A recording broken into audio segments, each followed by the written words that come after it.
đã trở về thập niên 60. Tôi muốn về quê, đợi qua năm bài kém thì thi đại học được hồi phục lan rau phát tài. Không gian siêu thị mở ra. Đây là gì? Ký chủ có thể đến siêu thị và mang đồ vật trong siêu thị trở về thế giới thực.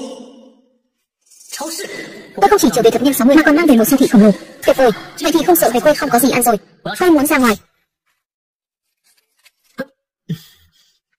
Cháu trai à, mở cửa, em họ con có chuyện muốn nhờ con, chắc chắn là đến cướp việc của mình. Cháu trai à, vâng, chúng ta nuôi cháu lớn thế này không dễ dàng gì. Em họ con mãi không tìm được việc. Hay là không cần nói nữa, con đồng ý nhường công việc kế toán ở xưởng thép cho em họ, nhưng con có một điều kiện, chỉ cần cô đồng ý với con, công việc này sẽ là của em ấy. Con thật sự bằng lòng nhường việc cho con trai cô sao? Tin hay không tùy cô. Được, con nói đi, điều kiện gì? Điều kiện là cô ký với con một bản giấy đoạn tuyệt quan hệ, từ nay về sau chúng ta không còn là họ hàng. Cháu à, cháu trai, Triệu Tố Phân. Lúc bố tôi mất, xưởng đã trợ cấp 300 tệ. Tiền đâu? Sau khi cô nhận nuôi tôi, cả nhà cô ăn no mặc ấm.